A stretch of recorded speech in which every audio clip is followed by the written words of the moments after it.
In this lesson, we are going to learn how to create new projects using the application PyCharm, which we are going to be using for our classes. Now, at installation, you should have created a shortcut on your desktop. Mine is here, but it's okay if you don't have the app on your desktop.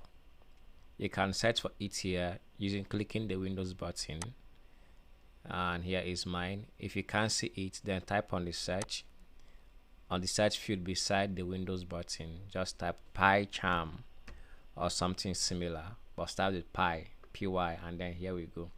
Now, for those of you using Mac or other operating system, the process should be similar. It shouldn't be any much different. So click on the app.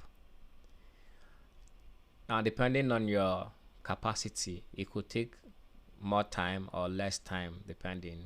PyCharm is not really that heavy, but of course you need some resources on your system to run it fast. Okay, so click on new project here, and then let me expand the window.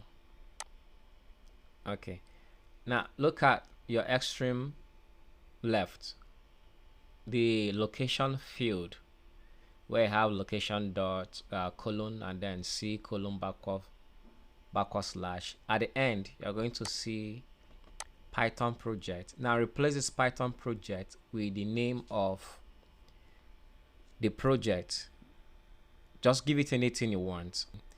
Alright, basically this is all you need to do. Once you're done, click the create button. The create button is somewhere at your extreme right, bottom right. Okay, all right, click on it and that is done.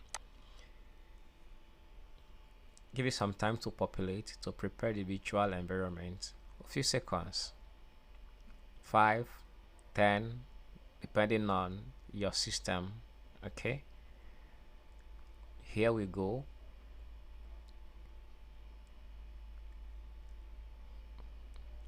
All right, it is almost done, but this is all you will see for a new project. When we start writing our first code, I'm going to clear everything that's seen on the screen and then write our code. So if you have any question, please let me know. Thank you. See you in the next class.